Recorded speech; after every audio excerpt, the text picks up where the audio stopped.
Just play the music until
Wala akong ano.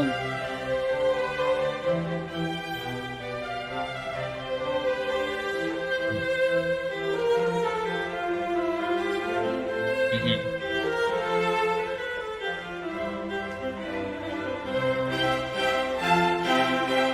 Okay. Magandang gabi po mga katipon dito po sa ating katipunan. Ito po ang inyong katipon na si Butch Valdes at sumasa inyo na naman dito sa ating katipunan. At ang ating pong co-host ngayong gabi ay as usual, walang iba kundi si Itos Valdes at kasama din po natin ang ating mga ibang kasamahan sa LaRouche movement at dito po sa ating KDP at sa iba pang organizations na meron po tayo. So kami po dito ay nag-aanyaya sa inyo na magkasama kayo dito para pagtalakayin natin ang mga kasalukuyang problema sa ekonomiya at sa mga iba pang mga larangan ng buhay. So, andito po tayo ulit. Ang ating pong gustong pag-usapan ay ito pong madalas nating naririnig nowadays. Ito pong term na Great Reset. Madalas po nagtatanong at marami din mga kung ano-anong nasabi tungkol dito sa Great Reset. Ibig sabihin magkakaroon ng pagkakaiba, no? Ang tingin nila. Pero ang Great Reset, yung ba ang gusto sabihin? Pangalam ko, pag nandito tayo sa ating sa computer natin, itong nandito sa harap natin, itong ginagamit natin, kung minsan magkakaroon ng glitch, mawawala. Tapos pupunta tayo dun sa reset button, no? Reset button, parang let us go back to the beginning and reset it, no? Ito pong nangyayari ngayon, kanya siguro tinawag ng Great Reset, no? Ang mundo po natin ay papunta dito sa mga maraming klaseng masalimuot na problema sa ekonomiya, sa financial, sa systems. Madalas natin sinasabi noon yung global financial system is already collapsing, di ba? At bago po nangyari po itong COVID, ang sinasabi natin, sobra-sobra na ang imprenta ng pera, ang Amerika at saka ang Europa, panay ang imprenta nila, trilyon-trilyon na at hindi na nila kakayanin na bayaran itong utang nila, yung mga ganyan. No? Tapos we were anticipating what we call a financial tsunami. Kasi pag nag-break po yung financial tsunami, magkakaroon ng, parang sinasabi natin, magkakaroon ng hyperinflation sa buong mundo. Ano pong ibig sabihin nun? Lahat-lahat na ng mga bansa mag-imprenta na ng kanilang mga pera, tapos nawawalan ng halaga yung mga currencies na yun. So we were on the brink of something like that, no? And then things happened. We were all anticipating a global financial collapse, and instead, what had happened in the past year and so many months now, nagkaroon tayo ng COVID. No? Ngayon, yung COVID put a change in the situation. We can talk about whether it was natural or manufactured. Sinadya ba to o meron ba itong planong mas masama at ganito. Pero ang ibig sabihin nito, bagsak ang buong ekonomiya ng mundo. Hindi lang po ng Pilipinas, kundi ng mundo. So, in a situation like this, no, siyempre pagbagsak ang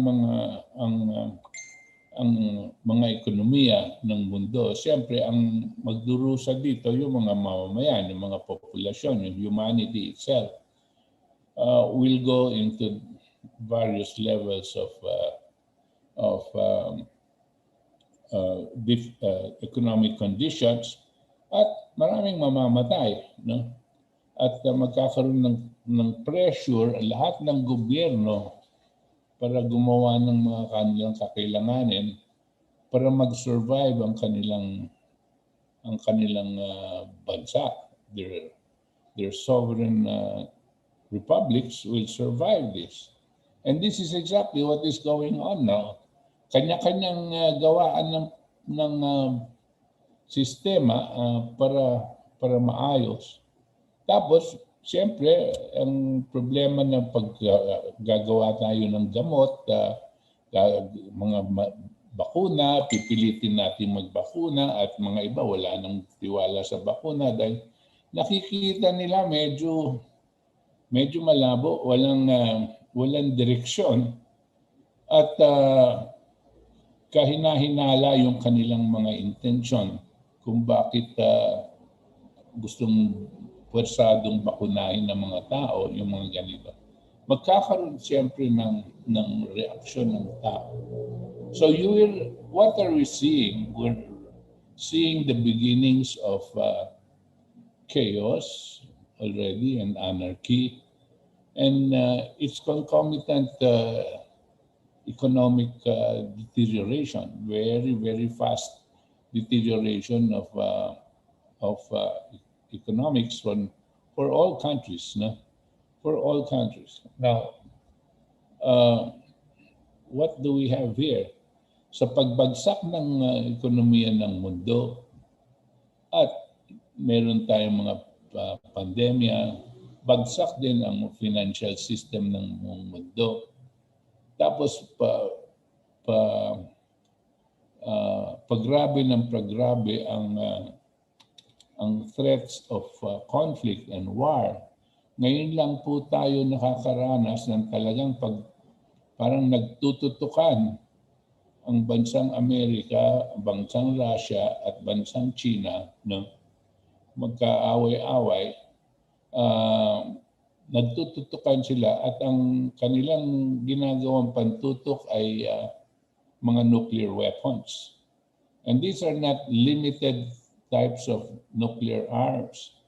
These are nuclear weapons that are designed to annihilate whole populations. And so you've got Russia and China versus the United States and its allies. So that is the threat that we're facing now. This is no joke. I don't think this was ever the case any time in the history of the world. This is the threat, the real threat facing humanity now. But in order for us to understand, going back to the Great Reset, meron silang sinasabi, lalo na yung mga taong dun sa group of 20, na sinasabi nila, magkakaroon ng Great Reset. Kanya-kanyang mga pag-iisip yan kung ano yung Great Reset. Merong globalization, meron ganito, may ganyan. Mas mabuti siguro, katulad ng madalas nating ginagawa dito sa ating programa, tignan natin ng kasaysayan. Let us look back into history, no, as to what type of how it was being run by people. Did we have independent sovereign nation states? Did we have people or organizations that were trying to control others? What type of financial system they were working on? And I wanted Ethos to be able to give us a briefing, no? Maski nga hindi masyadong complete dahil mabigat ito, para makita lang natin ng konti kung paano ang ibig nilang sabihin ng Great Reset. Kasi dito sa kasaysayan, makikita nyo, meron mga panahon na merong isang sistemang umiiral, tapos babagsak, tapos i-reset nila, ganyan. Tapos bagsak na naman, tapos i-reset nila. Pero every time they do that, palawak ng palawak ang control ng mga namumuno dito sa sistemang napakasama. So Itos, I'll give it to you now. Okay, thank you. Thank you, Chairman. Good evening to sa lahat ng mga nakikinig sa atin. Just to add to what Chairman Butch was talking about, we in the past, siguro 2 decades already, kahit hindi obvious sa maramihan, is we've been in a global financial crisis. The global financial crisis has accelerated. Bangkarote po ang lahat ng biggest banks in the world. And pag nangyayari yun, nakikita po natin 2008, 2012, nag-iimprenta po sila ng pera. Imprenta lang sila ng imprenta ng pera to what they call quantitative easing or para i-bail out tong mga kumpanya. But the whole system, like Mr. Lyndon LaRouche had been saying for a long time, is that it is bankrupt. There's no value anymore to the money. So we've been in that situation. Now, on top of that, ang parating pinupush ng mga o tinutulak ng mga mayayamang bansa tulad ng Europe, the elites, the banking and financial elites of Europe and the US together with their world leaders like George Bush, Bill Clinton, and then Obama, pinutulak po nila ang tinatawag na parang baguhin natin yung buong sistema. Okay? In many ways and shapes and forms. Parang pinagpapalit nila yung yun ang tinatawag natin na New World Order. Ngayon, pero hindi nila magawa kasi lumalaban ang ibang mga countries like China and Russia and many other countries that wanted sovereignty. Kasi ang sinasabi nila, para ayusin natin to, kailangan isang one world order na lang tayo. So tinutulak nila ito for a long time. Okay. Ngayon, dumating tayo sa COVID situation where they also... Singit lang ako ng konti. Dahil napaka-importante itong sinasabi mo, Itos, na yung tinutulak nilang one world order necessitates the surrender of the sovereignty of all nations.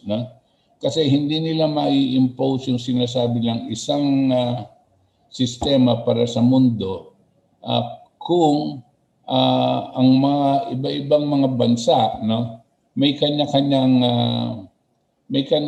say kung paano nilang gugustuhin isalba yung kanilang mga mamamayan. They have their own say as to how their economics must work and the kind of industries they must put up. This is the way a sovereign nation functions, di ba? Soberania. You are independent of everybody, and the other nations do not have a control over you. Pero yung sinasabi ni Itos na pinopropose nila George Bush as a new world order,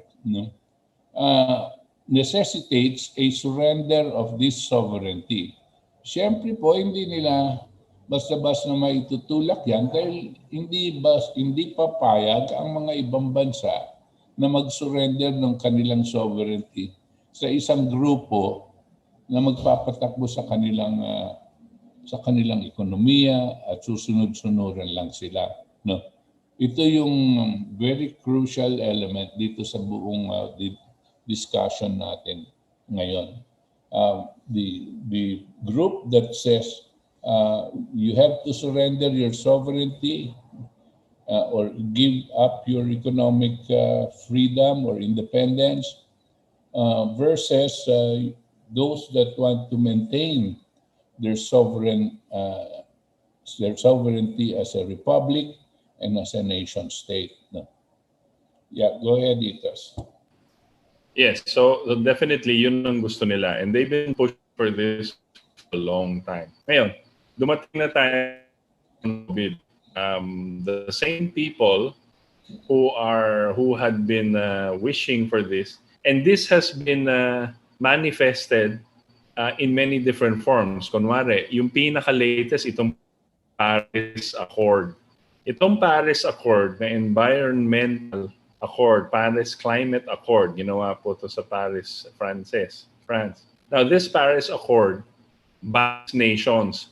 Pag nakasign po tayo dyan, nagko-commit po ang mga bansa na pababain yung kanilang tinatawag na carbon footprint o yung carbon dioxide na ibababa po ng bansa by how many percent. I heard Harry Roque the other day commit the Philippines by 2040 ata, 19 years from now, na 75% ang ibababa na carbon footprint natin.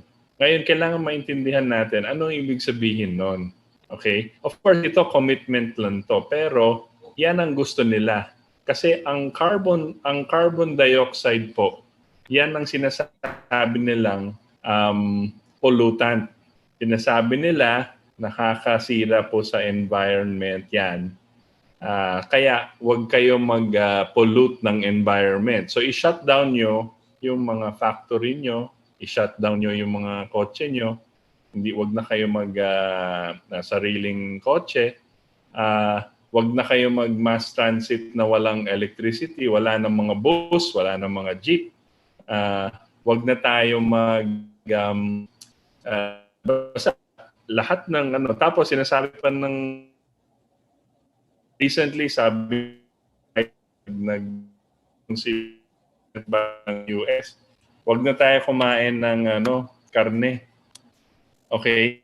So they are pushing this kind of because pag kumain ka ng karne daw, sinusuportahan mo yung industriya ng beef. Yung paggawaan ng beef, yung pagkatay, butcher, transport, gano'n. Malaking industriya yon, malaki daw. Kailangan i-cut daw yun. Ito ang gusto nilang gawin sa lahat ng mga bansa. And syempre, yung mga ibang bansa na nag-iisip, hindi naman pumapayag. Okay? Because trying to tell them, you can't develop as a country. You will not survive as a nation. Okay? Now, dating tayo dito sa COVID, they have pushed forward another scheme. Tinatawag ngayon nila the Great Reset. Pero sila rin ang nagpakana nito. Hindi galing sa mga poorer nations, hindi galing sa Pilipinas, hindi galing sa ibang bansa. It is only by the rich nations like the G7 nations and the Group of 20, and from all of the elite businessmen, the financiers, the bankers. Ito po yung gusto nila mangyari. Ano po yung Great Reset? Ngayon, before we go into it, maybe we can show a short video, about 5 minutes, about what the Great Reset is, and then magko-comment pa kami ni Chairman Butch about it. So I think if you can play the video now for our audience.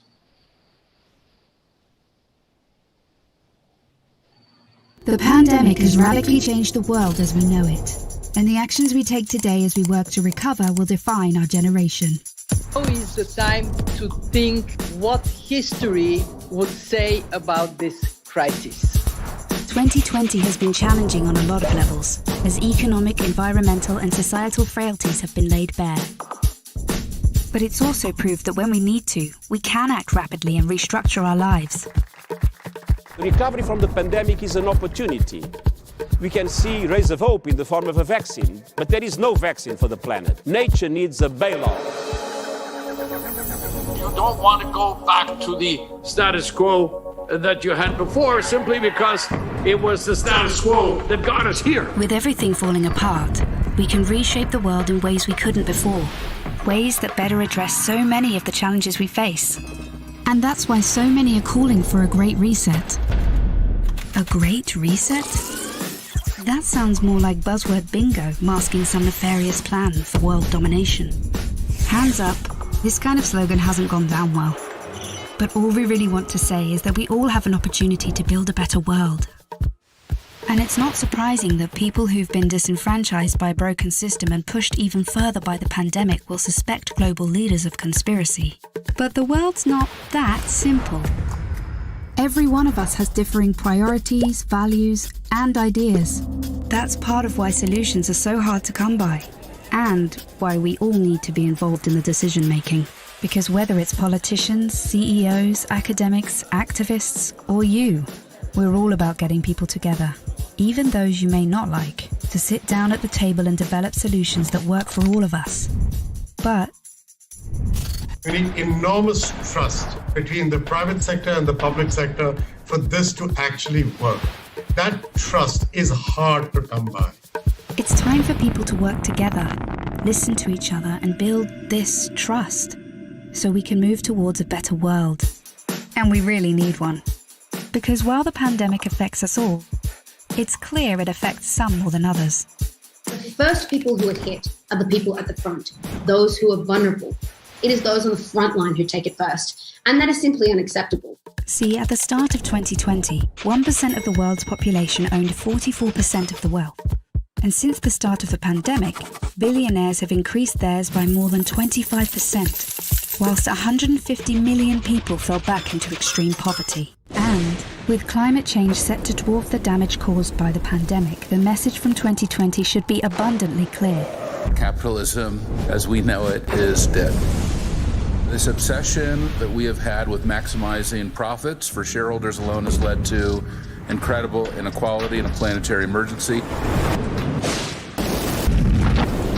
But no one can do this alone, and top-down approaches won't get us anywhere, because everything we've learned in our work has shown us that diverse voices lead to better results. And it's for these reasons that the forum talks about something called Stakeholder Capitalism, which would shift businesses away from just profit. Because if we want to change where the focus of our recovery will go, then we need a new dashboard for the new economy. And that needs to encompass people, planet, prosperity, and institutions. Giving people a real stake in the economy and putting well-being before growth. And that's all about getting the right people in the right place at the right time. We must rebuild our relationship with nature for the survival of the peoples and our planet. We have a window of time which is closing, and we need everybody who cares to get together and find solutions now. It's the people who have great ideas and who share them with others. They're the ones who are shaping the future.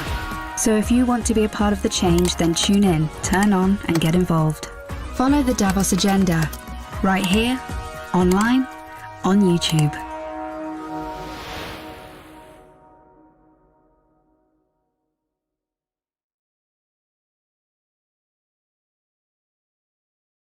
So that was the promo video. It explains a lot of things, and obviously it makes a lot of assumptions and assertions, and also there are some warnings there in that video. If you're sharp, makikita po natin na ito yung gusto nilang mangyari. So, Chairman, you want to comment? Yes. Well, it was very clear in the promo video that came from Davos Forum that there was a conscious effort, first, to convey the idea that the private sector and governments must be working closely together. Okay. Now that's a statement that is full of danger as far as I'm concerned. Because when you push the private sector, meaning the oligarchy, and government working well together, then you're going to allow, that means people who are unelected to help, in effect, take over or run government or run policies, run our economics. This is the danger. It's couched in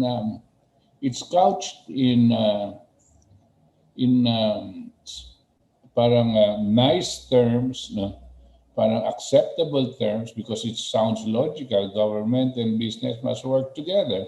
Yeah, how can you say no to that? But the way that thing is done and understanding what it can do, this is what is happening to us right now, no? Wherein the oligarchy, no, has in effect taken over government's functions by taking over the public utilities and so on. This is what they mean by governments and private sector working very closely together. No? That is one aspect that we must be wary about, because hidden in this propaganda and propaganda campaign will be the dangers that we must be all the time worried about. One of them is this thing about the climate change and the environmental and so on and so forth. Now, there is again a conscious connection that they want to make between the so-called dangers of climate change, no, and world economy, and this connection that they're going to make is that what the message that they were making is that we must all work together, no, address the climate change, which means because this intends to kill people, and work together so that our world economy together, without saying independent nations, may just say one world economy, can help assuage or correct the bad effects of climate change. So kinoconnect mo na yung world economy effort tsaka yung climate change, which means all of the countries that are going to be involved in this whole effort must correct their situation, their own economies, to address the carbon emittance of their industrial development. What is carbon? Carbon is to them, it is a destructive element that industrialization produces. Many scientists have already refuted this, but still the environmentalist group have been pushing that carbon is an evil element which only human beings produce. So the destruction of the world is being made by human beings, and therefore this has to be stopped. And human beings are destroying the world via industrialization and scientific development. Also, without them going through it, there's a message there.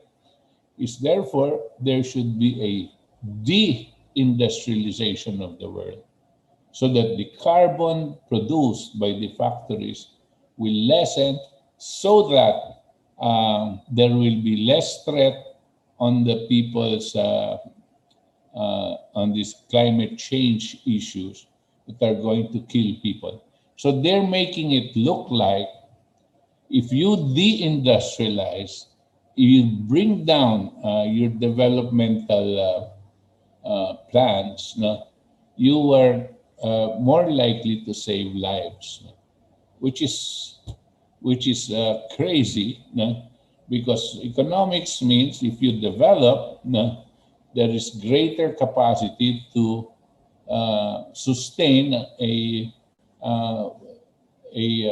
population density, in accordance with what you have developed. Ganyan po yan. Pag pumasok po ang development, makikita nyo kung mas marami tayong natatanim dahil gumagamit tayo ng maraming agricultural equipment, may traktora, may ganito, at meron tayong irrigation, mas marami tayong naproproduce na palay. At kung mas marami tayong produce na palay, mas marami tayong napapakain. Ang gusto nila, tanggalin natin itong mga ganito because they are producing carbon. No? Anong mangyayari? Di ba baba ang production mo ng palay? Pag nagbaba ang production mo ng palay, mas maraming mamamatay. Pero you can see the evil in the way they are promoting this so-called Great Reset mentality. So in the end of that thing, of the campaign feature, if you don't scrutinize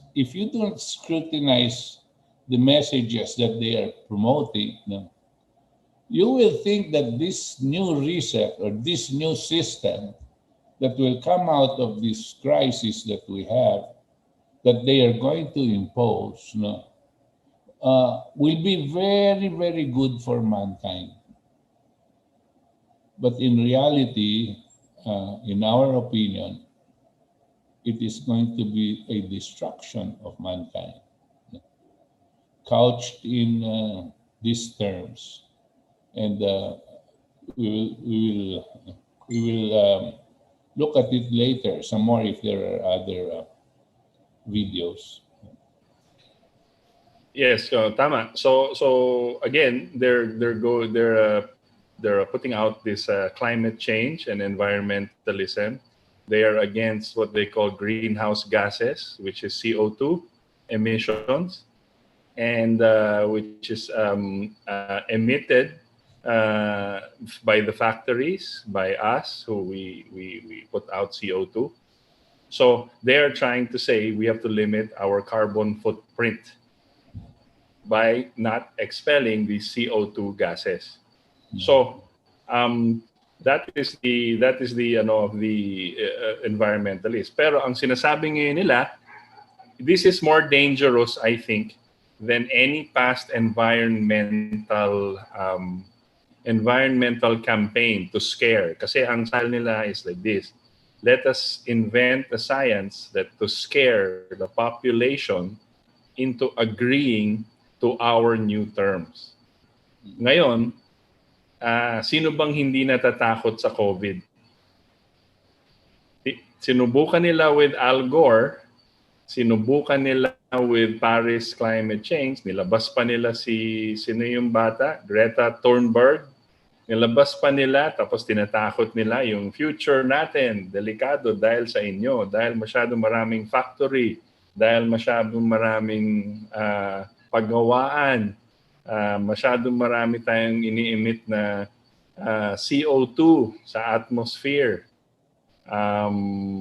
So we will warm the planet and then we will melt the icebergs, lahat tayo mamamatay. Again, this is a scare story. So ngayon, pero hindi pa rin naniniwala lahat ng bansa. Okay. Lumabas nga na nag-imbento sila ng mga figures. The East Anglia University, nakita nila na nag-imbento sila ng mga datos at ginamit nito pang panakot. Ngayon, itong pandemya, itong COVID, they are saying that COVID is now a result of climate emergency. That the planet is really going into a climate emergency dahil sa humanity, and therefore nagkasakit. And see, we have a pandemic because of this climate emergency. And therefore, since all of you, para i-solve natin, kailangan mag-impose tayo ng mga rules, mga bagong patakaran. Kailangan sumunod tayo sa isang multinational organization. that doesn't answer to any country, that doesn't answer to sovereign nation states. Nasusunod lahat ng gobyerno sa ating bagong patakaran kasi kailangan isalba natin yung tao. Also, kung kailangan na salba natin yung tao to take control, we have to control the financial system. We have to control what you spend on. We have to control what you earn para yung mga funds na yan i-distribute natin sa mga nangangailangan. And by doing that, you will help save the whole humanity. Yan ang tinatawag na propaganda effort. So this video, which was made by the Davos World Economic Forum, again made by all of these and produced by all of these yung mga elite banking and financial elite, with government officials, with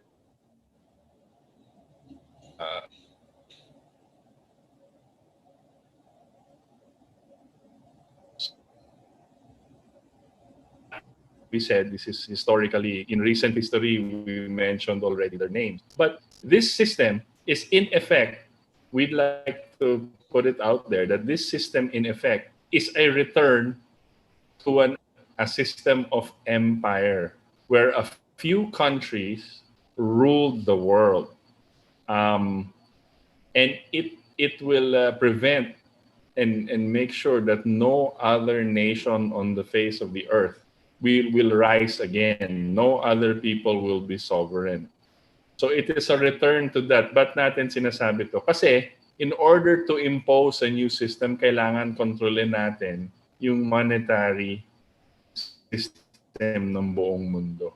Hindi kayo pwedeng mga lakal, hindi kayo pwedeng mag-business, hindi kayo pwedeng to do any work, to have employment, if you are not part of this system, this monetary system. And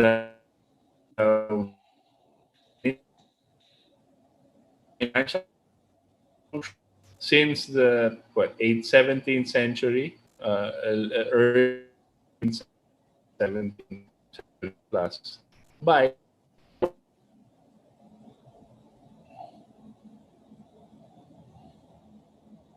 it is empire physical. Wala. Before we go on, I would like to play a clip. Kasi yung ibang tao dati pa to sinasabi ni Lyndon LaRouche. But I would like to play a clip where a question from the audience says, ano ba talaga yung British Empire na pinagsasabi mo dati pa? Kasi naguguluhan na kami sa question and answer. So let's play a clip, guys, of the LaRouche answer. Okay. My name is James. I live in Katy, Texas, which is on the edge of Houston. And this is the first time I've really been learning about the movement with my friend Beverly V here. So I've got a good orientation from today's speakers, including why impeaching Obama would change things. What now I don't get is why you guys call it the British Empire system. And if you can just summarize that without, boring everybody else already knows all that. Okay. That's it. Okay. The world has generally been under an imperial system. It's called a monetarist system. Now, we are so used to believing in money as being value, which it is not. It is an assigned value, assigned by forces which are called the oligarchical system. And various countries have been, for example, the Roman Empire was the first major multinational imperial system of that type. It collapsed from intrinsic reasons.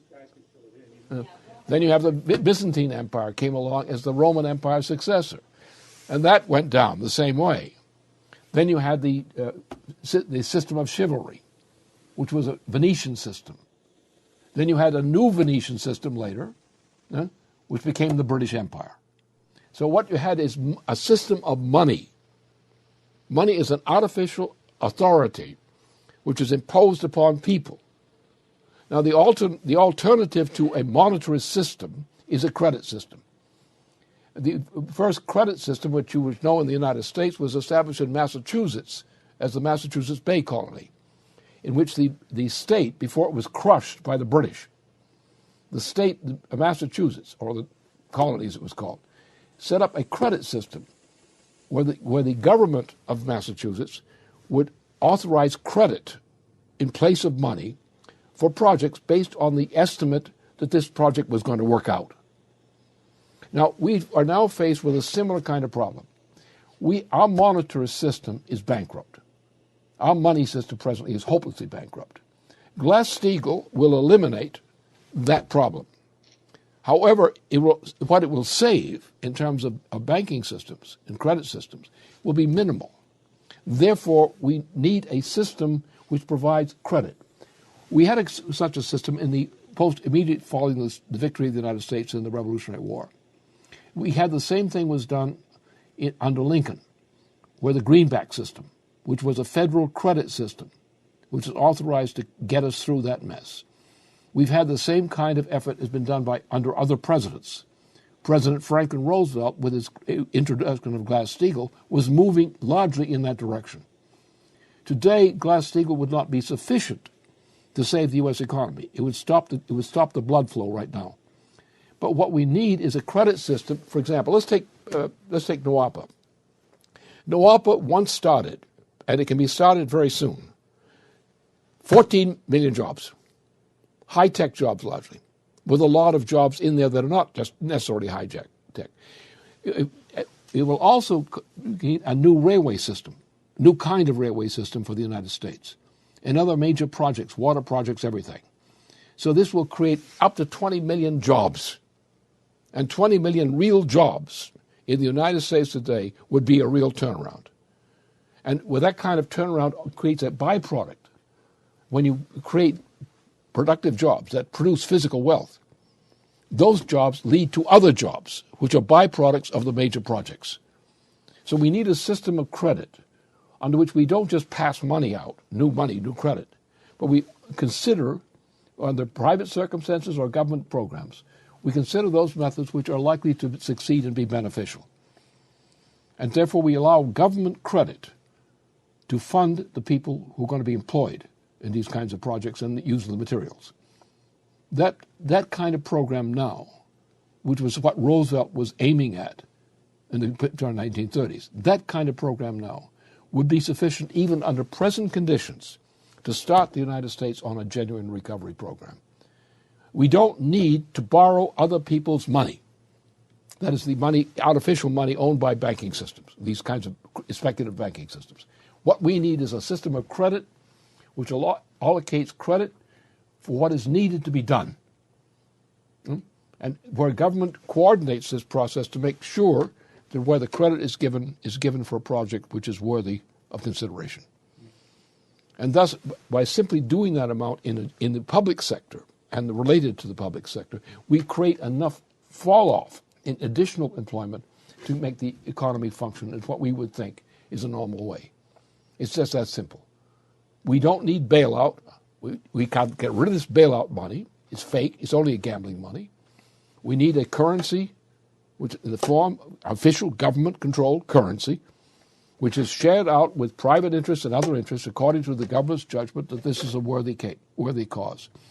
We have certain major projects, like NWAPA is typical of that, 14 million jobs right up front, and high-tech jobs in terms of the driver. It means, not only that, it means Alaska. Alaska is a great potential for the United States. It's never been realized what its potential is. We're now having a change in the climate. The Arctic region is now opening up. And with high technology, we are going to have people living in these areas and conducting large projects, including mineral projects, which are of great value to the United States. And these are the kinds of things we can do. They always were possible. Now Now the need for that is crucial. Therefore, what we need is two actions. First of all, Glass-Steagall. Get rid of the garbage. Honest money only. Honest interest only. Go back to our basic system before we changed to this present system, and launch some good projects, which we need. We need badly. Look, for example, look at the harvest. We're going into a period this spring where under the present U.S. government programs, there is going to be a massive food shortage throughout the United States. This food shortage is caused by things like Monsanto and other things, other swindlers who've imposed a way of control of crops, which is clinically insane and murderous. So therefore, we need these kinds of reforms. We need these right now. Come spring, come the next planting time. If we haven't done something about this, we're going to have people dying in the United States. Look what's happening in Texas. Look what's happening in the whole that region on food supply. The cattle business. How are we going to make up for that loss of cattle and feeding our people? How about our crops? So therefore, it comes to the time that we need that. And we have on the books of our nation, we have the system, define the system, which does the job we need done.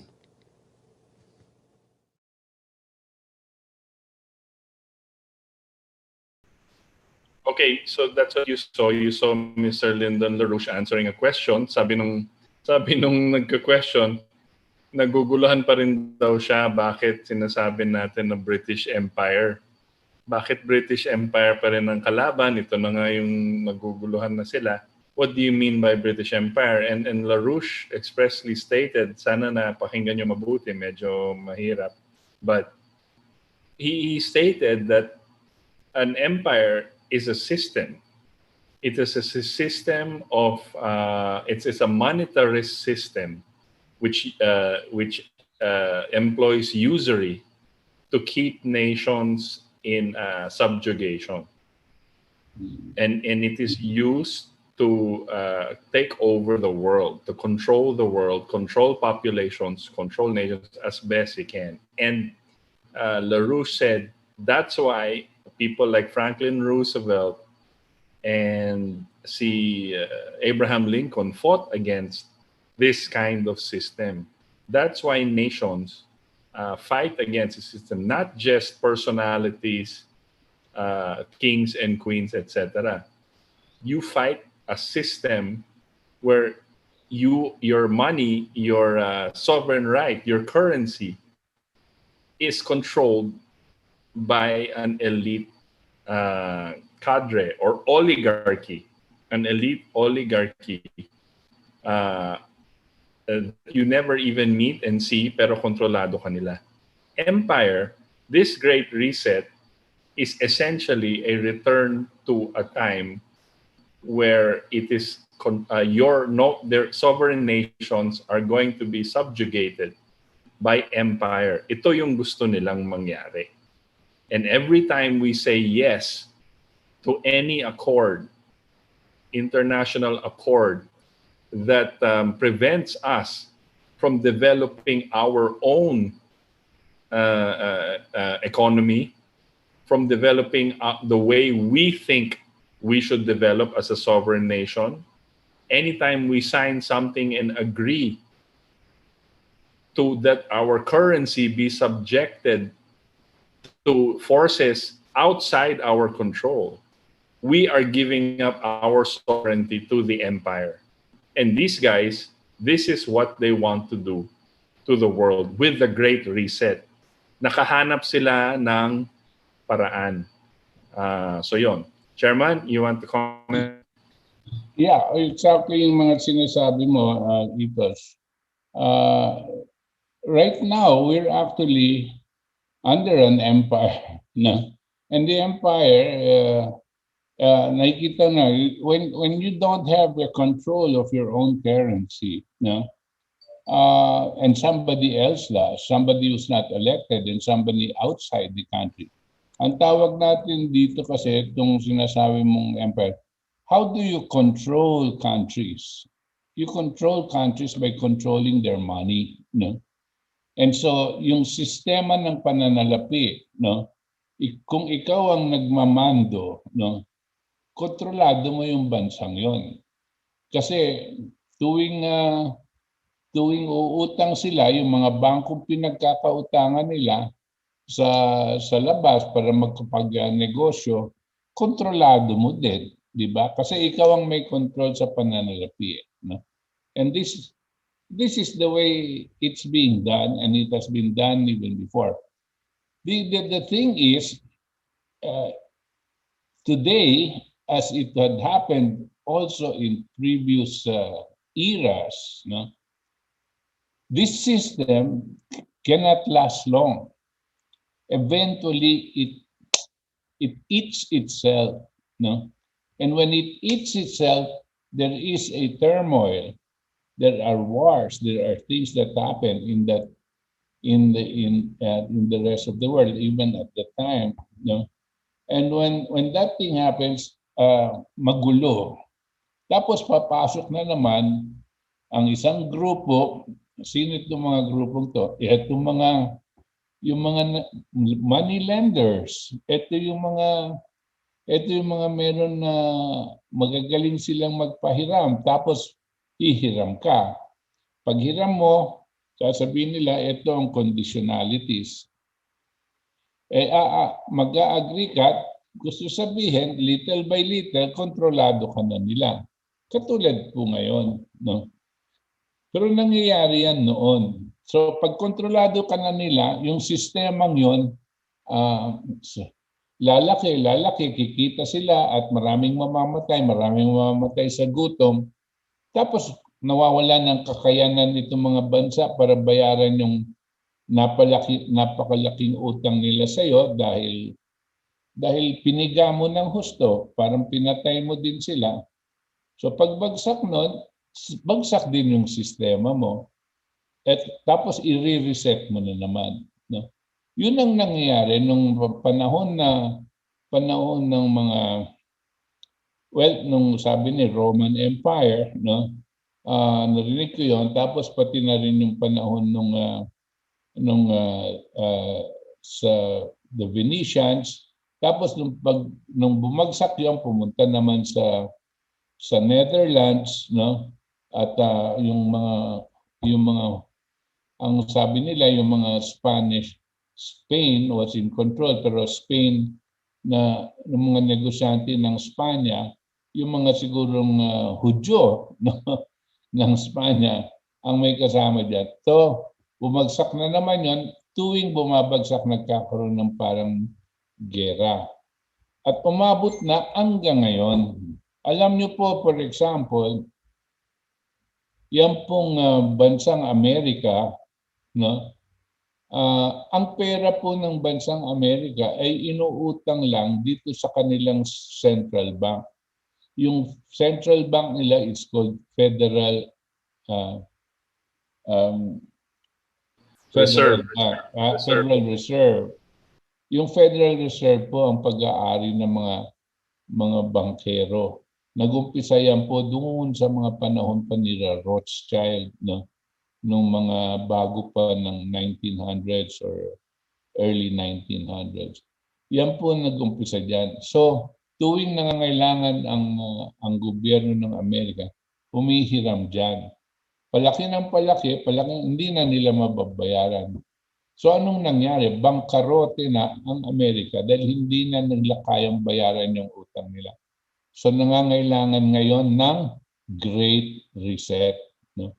Kasi, bakit po para sa buong mundo ang Great Reset?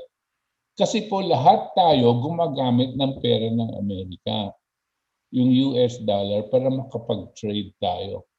So pag dito kinakailangan mag-Great Reset, pati na dala na pati yung buong mundo. So ang pinaplano po nila dito sa Davos, mga 20 different countries that are supposed to be of our economic of the world, economic management of the world, They're planning to have a great reset. But this time, it is not just one area or one region of the world. This is global great reset, no? Which means that for it to function, their idea is for countries to have to surrender their sovereignty to a world central bank, no? Tapos sila ang gagawa ng isang sistema para para umandar ang mga ekonomiya ngayon. Dahil since pinabagsak na nila lahat ng ekonomiya ng mundo ngayon, no?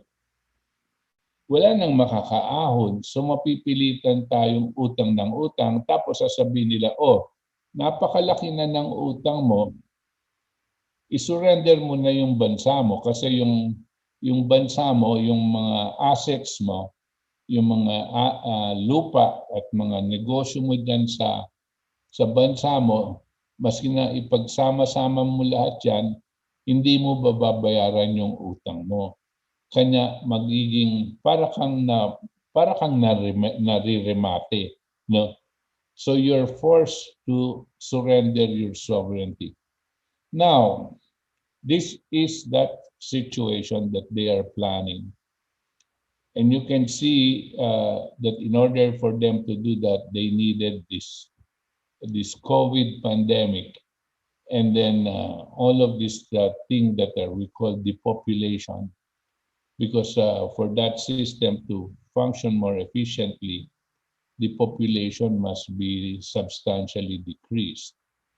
Para bagang sobra-sobra na, parang sobra-sobra yung baka mo sa koral at ganito lang yung ganito lang yung damo mo, kinakailangan katayin mo yung mga baka para tamang-tama lang. Ito ang kanilang mga pinapaandar na sistema ngayon, pero para sa sangkatauhan. So we have to understand that that is the direction. Why will it prosper? Will it prosper or will it not prosper? Well, like I said, we have to surrender our sovereignty. Let us ask ourselves, will countries like Russia, China, India, even Pakistan, surrender their sovereignty? Probably not. And you cannot make them surrender their sovereignty without a war. And that is why war becomes very, very imminent, especially nowadays, when the push towards the Great Reset is going to be very strong. There is a chance that the aggression that America is doing against Russia and China may very well end in a war. And tayo po, siyempre ayaw natin ng ganyan kasi ang bansa natin nasa kalagitnaan ng kanilang panggagera, yung dalawang yan, China and the United States. So that is just a expansion of what Linda LaRouche was saying, Ethos. Yeah, I wanted to ask, tama, this is where we find ourselves in now. I wanted to ask though, okay, so we are in a system of central banking around the world. All countries follow the central banking system. Can you explain or give maybe as simple as you can, Chairman, to our audience, what is the difference? Because I want to put it in a context. Remember po si Alexander Hamilton, the Treasury Secretary of the United States, put up what they call a national bank. And Lincoln established the second national bank. Okay? And what is the difference of national banking and central banking? And where does the sige, I guess those are the two questions. Those are the questions that maybe you can explain to our audience. Because if empire controls us through central banking, this current system, how do we get out of it? That's the next question. Okay. Well, unang-una, we call it central bank. America calls it Federal Reserve. But the reason we're saying it's because the function is the same. And that the term used for central bank, it was the main bank. The main bank where all banks, all commercial banks we have here are supposed to be borrowing money from them. And then our commercial banks pay it back and they relend the money that is borrowed from the central bank. Now, where does the central bank get the funds to be able to do this? Unang-una, dahil meron tayong mga loans, mga utang, ang utang natin nasa labas.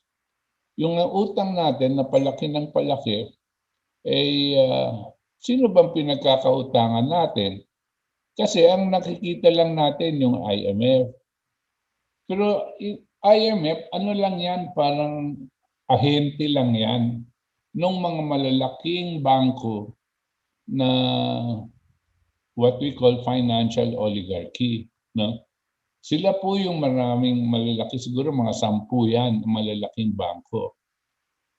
Now, doon tayo humihiram, pero idinadaan natin sa isang sistema na ang nagmamanage o nagsisiyasat ang IMF. Pwede naman tayong diretsong makipag-deal, pero palaging alam ng IMF kung ano ito. So ito ang mga utang natin. Bakit ba napakahirap? Well, tandaan nyo, ang gusto nila para makontrol ka, kontrolado yung pera mo. So dati, ang exchange rate natin sa dolyar, nung panahon ng 1970s, 1969, kay Marcos, 4 pesos to $1.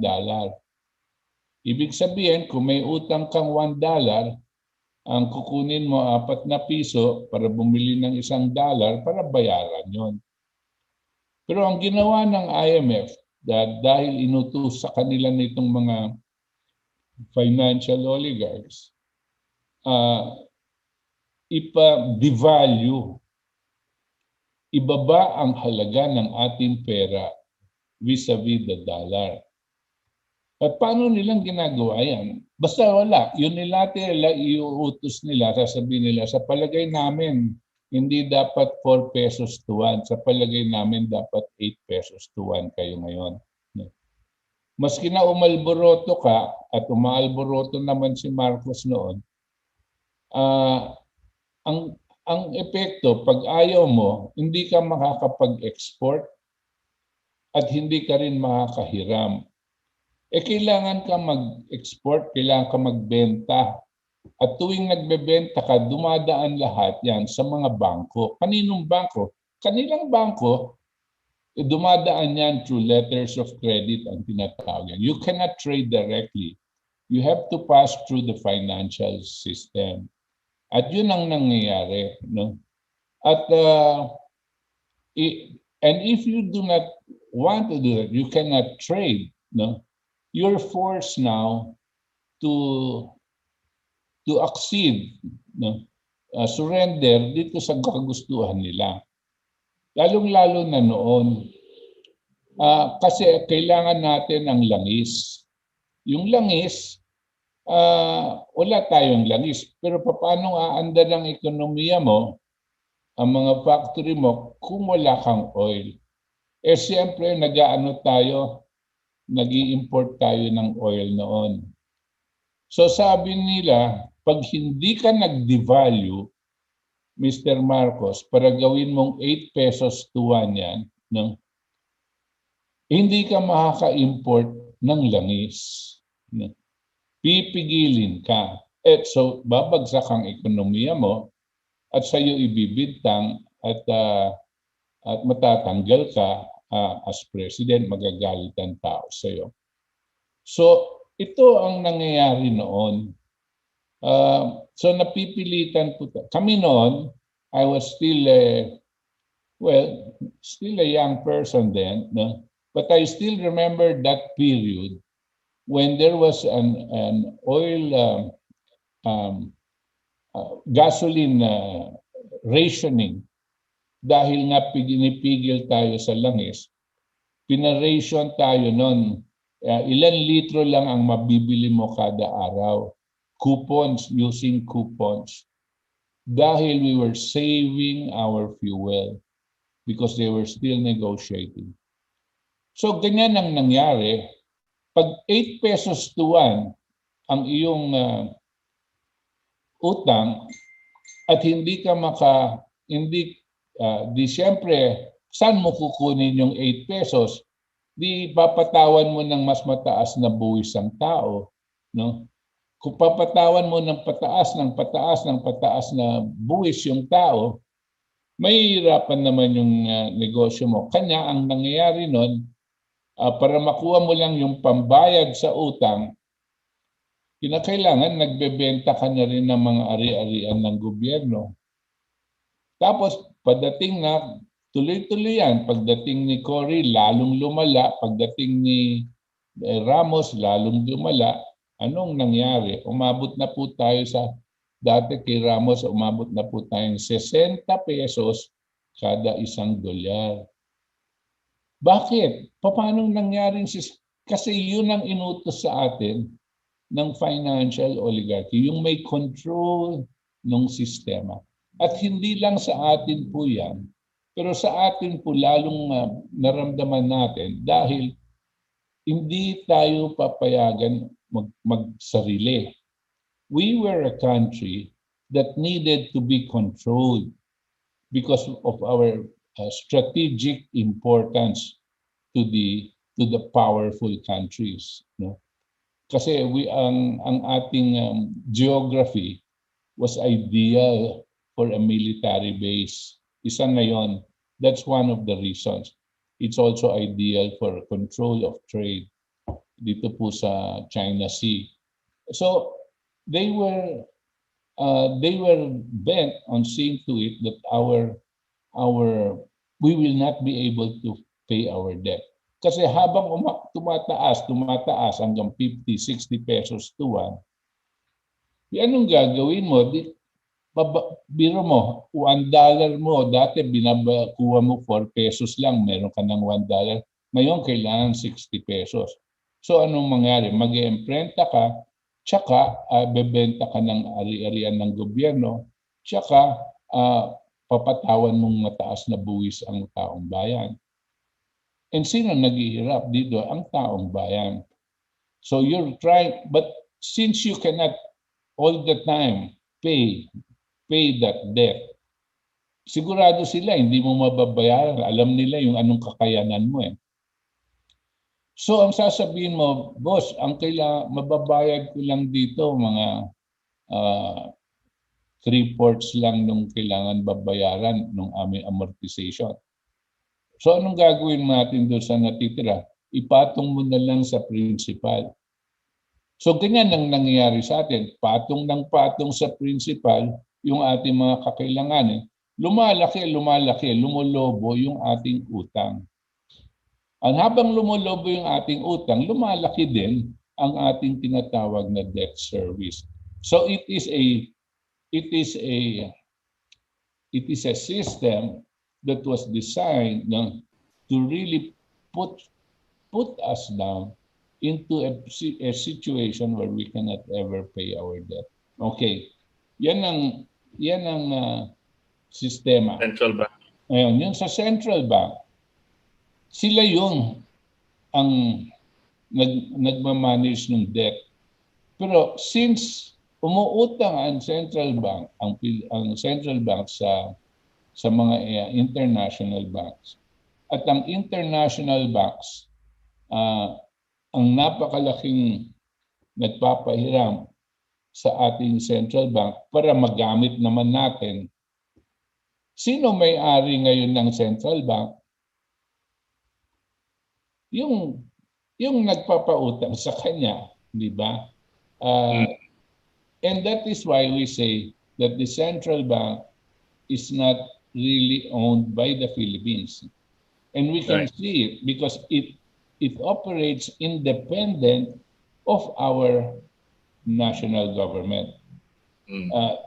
The appointment of the central bank officers and governor is probably done by the president, but he cannot just appoint him without the IMF saying, this is the guy we want you to appoint. No? And the other thing is the tenure, the number of years that that person is the central bank governor does not coincide with that of the president. Yung tenure ng presidente. Kaya sigurado, mas mahaba ang tenure ng central bank kisa dito. At never you see a Congress, the Blue Ribbon Committee, or our own lower house investigate the central bank for all of its investments. Oy, central bank, ano bang ginawa nyo sa pera natin? You cannot do that. That is never done. And I am sure if those guys remember, you have not ever seen the chairman of the central bank being investigated for whatever he had done to our money. No. Walang nagyay. Saan mo linagay? Kanin mo ininvest? Saan sa Wall Street pumasok yung ating pera? No, you cannot do that. They are free from that kind of investigation. I have a question, Chairman. Yeah. Does the government keep its money in the central bank? No, that's why nga.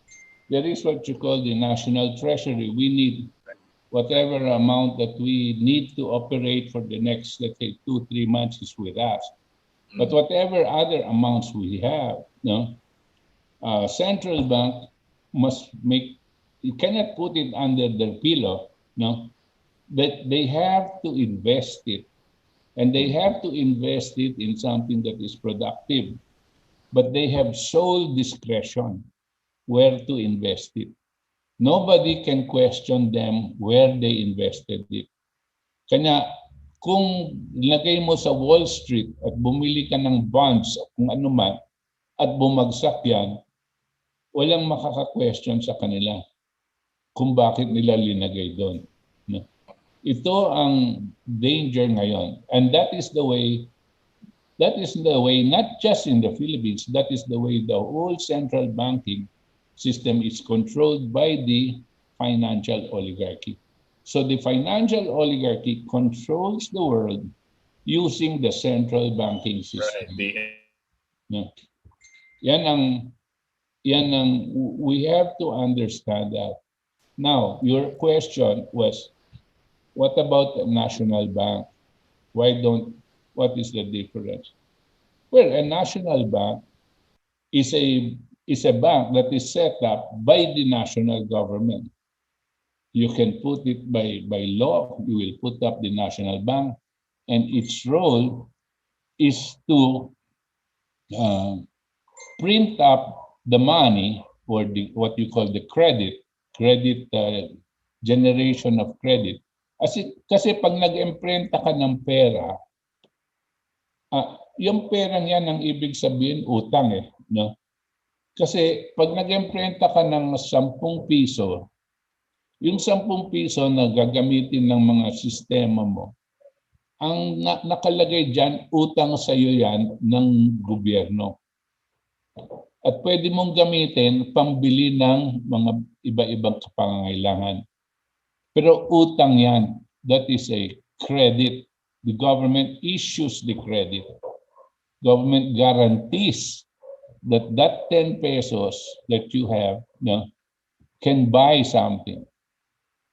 And that is what it means by generation of credit. So, a national bank pwedeng atasan by law by government, by Congress, that for this year, the National Bank will imprint up so much currency to be circulated through the commercial banking system. Circulated, how does that happen? Well, the commercial banks will borrow from the National Bank, let's say billions of pesos for that year, and at a certain interest, sabihin na natin 1%. And then the commercial banks now, knowing that they owe the National Bank money for at 1%, they will in turn lend that money to the different businesses to earn interest higher than 1% so that meron din silang profits. No? That way, yung credit, yung pera na pupunta sa tao tsaka sa mga negosyo. Tapos yung gagamitin nila ito para sa kanilang mga negosyo at kanilang pangangailangan. Pero binabayaran nila yan sa mga bangko at yung pag nabayaran sila, itong bangko naman babayaran ng National Bank. Yun yung tinatawag na creditary system. No? And that worked for the United States and it will also work now for us. But that one, as you can see, is not controlled by the financial oligarchy. Right. Okay. Ang importante lang dyan ay ganito. Kung lahat ng bansa meron silang national bank at ganitong gagawin, what does that mean? That means every government guarantees the value of their currency. So you know that a 10 peso currency can buy 1 bottle of Coca-Cola, for example. Yun yung guarantee mo na it can buy something worth 10 pesos, right? Ngayon, yung isang bansa, nag-i-imprenta naman siya, sabi niya, itong currency namin can buy 1 kilo of pansit, sabihin natin, right? Ngayon, napakahirap i-relate yung peso mo dun sa Thai baht. Thai baht, di ba? So anong mangyayari diyan? Kailangan meron kang parang standard. Ito nga yung standard na pag-uusapan ng mga iba-ibang bansa at nangyari na ito noon nung Bretton Woods Agreement, pinag-usapan nila kung ano ang standard na gagamitin para hindi para yung perang inimprenta mo may halaga doon sa iba. No? For example, pag sinabi mo 10 pesos mo, ano yung standard na gagamitin mo? Yung standard na pinag-agree nila noon sa Bretton Woods ay yung ginto. Sabi, yung ginto, kailangan may ginto din siya, may ginto siya. Okay. Yung ginto na hawak mo, ang sabi, paano yung standard na yan? Ang Amerika noon, kasi sila ang nanalo sa gera, so sila ang medyo may say, sila talagang may say kung anong value ang ilalagay dun sa ginto. Kasi anong gagawin natin? Anong value? So sabi ng Amerika, ang gagamitin natin na value, $31 per ounce yung gold. Okay? So, kung $31 per ounce yung gold, ibig sabihin kung ang Pilipinas may 1 toneladang ginto sa kanyang vaults, sa kanyang bangko, sa National Bank, bilangin mo yung how many ounces is that 1 ton, and therefore you have an equivalent number of ounces times $31, no? Yun ang total na currencies na pwede mong ipaikot sa ekonomiya mo. Yun ang parang standard na ginagamit. Pero bakit $31? Hindi naman dollars ang pera natin. Yan nga, ang mangyayari dyan, sasabihin mo, mag-uusap kayo, for every $1, gusto ba nyo for every $1, 1 peso? O gusto nyo for every $1, 2 pesos? Bahala ka kung anong gusto mong currency. Pero meron kang fixed exchange rate. Fixed. Hindi gumagalaw yan. No? Bakit? Kasi hindi gumagalaw yung standard. No? Yan ang nangyari. Yan sistemang yan ay napakaganda dahil lahat ng mga bansa pwede silang, kung wala silang gold, may sistemang pinairal noon na pwede kang umutang muna. Ang tinatawag yung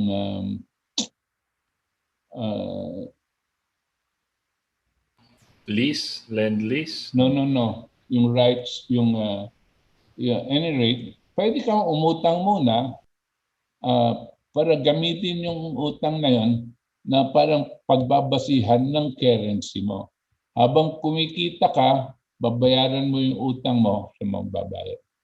So remember, ang ginamit na standard dyan, yung gold, no? Gold reserve. Nakakalimutan ng tao that ang value na ilinagay dyan sa gold ay dollar. So anong nangyari? That means may convertibility feature. Conversion feature. Yung pera, ibig sabihin, kung punta ka sa central bank natin o national bank, kung meron kang $31, punta ka doon, mabibigyan ka ng 1 ounce of gold. Pero kung wala kang $31, let's say 2-1, ang meron ka 62 pesos, pwede ka rin pumunta sa bank at bibigyan ka din ng 1 ounce of gold. No? This is the convertibility feature. This is to make sure that the money in circulation is backed up by something like some metal, like gold ang pinagkaisahan ng mga bansa. For all, naging standard yan para sa lahat. Tapos noon, wala na yung gold, wala naman lahat may gold, anong nangyari? Ang iniipon na lang natin ay US dollar. Yung US dollar, it is as good as gold. No? So kasi, bakit natin? Kasi yun ang ginagamit natin pang trade, pang negosyo. So pag meron kang US dollar, para ka na rin merong ginto. That's why that term was used na it is as good as gold. So you can see now ano ang maganda dito? Ang palitan ng pera ay hindi gumagalaw. Kasi ang palitan ng ang pera mo ay base sa isang level of standard. Ito yung gold na nandyan sa vaults mo, ito yung gold. Kung hindi pwedeng magpapalit agad yung exchange. Tapos, kung biglang sabi nila, so anong nangyari? Pag uutang ka, kasi ganyan ng sistema, 2-1, 2 pesos to $1. Pag uutang ka naman, itos, para sa ating mga nakikinig din, when you're going to borrow money from abroad, your exchange rate, let's say from America, will be 2 pesos to $1. Okay? And if you will borrow long term, because you can borrow long term because you know that even after 10 years or 20 years, the exchange rate will still be 2-1. Ngayon, binuwag yan, yung sistemang yan na fixed exchange rate, binuwag nila noong 1971. Sinong bumuwag? Ang nagbuwag dyan sa totoo lang, yung mga financial oligarchy. at i-pressure nila ang mga gobyernong Amerika, no, tsaka gobyernong Pranses, tsaka England, na withdraw dito sa agreement na ito. They unilaterally withdrew from the Bretton Woods Agreement. At ang sabi nila, wala nang standard. Ano ang pagbabasihan? Ang pagbabasihan natin yung relationship ng Philippines versus the United States. Ang bibilangin natin dyan yung utang ninyo sa Amerika at kung magkano yung ini-export nyo, magkano naman ang ini-import ng Amerika at ganito. Tapos by some magic, we will give IMF to determine what the exchange rate should be at that time. No. So it becomes very arbitrary. So what happens then, nawala na yung at nagfo-floating exchange rate na tayo. Hindi na pirmis sa 2 to 1. No? Hindi na pirmis. So it started to float. Nung nangyaring nagflo-float, nagpapalit-palitan ang exchange rate, anong ginawa ng negosyante? Nag-i-invest na lang siya sa pera, imbes na mag-invest siya sa negosyo, sa factories. So, pumasok siya dito, lalaruin na lang niya yung peso tsaka sa dollar. And that was the start of the whole bubble that has been set up now. That's why there is these two systems. It is best that if we are going to correct this system, we have to go back to the system or the same concept of that what we had in the Bretton Woods Agreement. No? Yeah. Para mawala ang control ng mga financial oligarchy sa mga iba-ibang bansa. Yeah. So, just to be clear, no, para sa mga nanonood natin, first of all, para tayong nag-doctorate class in economics and finance dito in the last 10 minutes lang. Pero ito, just to be clear, so a central bank is not owned and controlled by the Philippines, right? Yep. Okay. But a national bank, if we re-establish it, is owned and controlled fully by the government of the Philippines. Yes, we have to re-establish a national bank if we want a different system. Right. If we're getting out of a different system. Right. And you mentioned it clearly. Of course, we can discuss the Bretton Woods and doon na tayo pupunta maybe in the future episodes. Magandang topic po yan kasi medyo masalimuot because it's finance, but maganda po yung konsepto kasi yung central bank, basta alam po natin, yung central bank hindi po kontrolado ng bansa. Hindi po kontrolado ng Pilipinas, yung salapi. Okay? So, sabi nga ni Chairman, just to summarize, hindi po sagot na, or what central bank is not answerable to the Philippine government, correct? Right now, it is not answerable because it cannot be investigated. Right. Why? Because it is owned.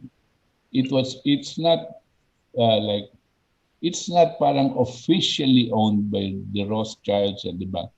But pag may malaki kang utang dito sa grupo, sila na ang may control sa'yo. Sila na ang may-ari sa'yo. Right. Yeah. What is important, I just want to reiterate the importance of this ethos, is that in the system of the Bretton Woods, we developed a monetary system, a system of financial relationships, which does not need for any country to surrender their sovereignty.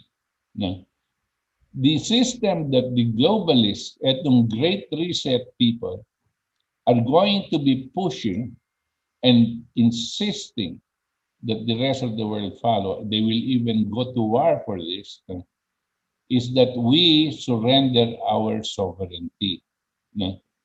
That is very clear, the difference between the two. No? Yeah, but sovereignty, i-clarify rin natin, sovereignty is not just being able to sovereignty is the monetary, the ability to utter credit and to print sovereign currency, right? Yeah, well, sovereignty that's a manifestation of your sovereignty. You are a sovereign nation, therefore you can issue sovereign credit. No? You can issue money. You can print up money which you got, whose value you guarantee. Okay. Tatandaan natin, nung tinayo yung agreement na yan, it was an agreement of something like 45 sovereign nation states getting together in Bretton Woods.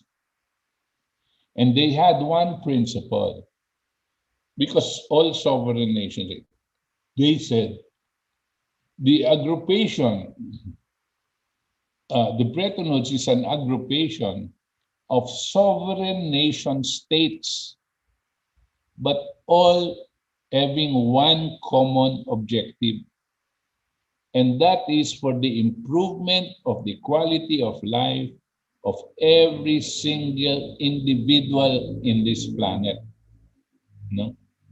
Can you imagine, magkakaisa ang lahat ng bansa, sovereign nation state, pero ang objective nila ay iisa, to improve the quality of life of every single individual in the planet.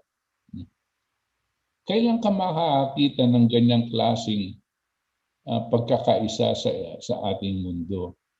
Hindi naiisip ng mga tao na dati nangyari yan. At sana makabalik tayo sa ganyang klaseng sistema.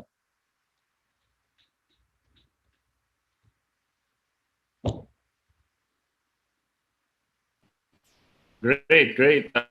Well, that's a lot to absorb para mga tagapakinig, no?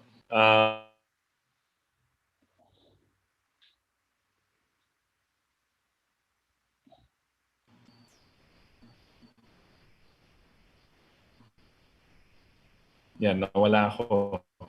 Am I back? Yeah.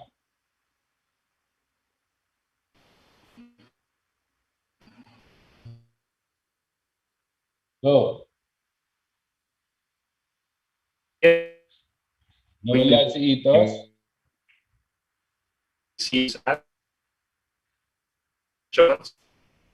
Yeah, I can. Hello? Yeah, yung internet is choppy. Yung ating Wi-Fi medyo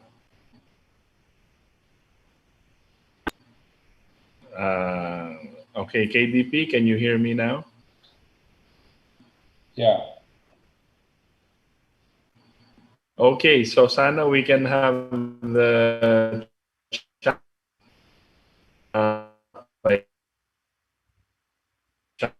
Okay, let me start reading it again from our chat group. Hi everyone, Virgie Rosales Ariola, gandang gabi. Wilfredo Opiniano, gandang gabi. Po, magtatay, mabuhay po ang KDP. Pasensya na, wala kami sa ating studio. We have technical difficulties. Pinapaayos lang natin. So medyo dito tayo sa Zoom. Okay rin naman. Alfredo Redina present. Total economic control, marked depreciation of living standards, removal of national sovereignty, and radical erosion of individual liberties. That's the end game here. They said 1. Military and complex war. Testing industrial complex, pandemic, big pharma, GMO gate,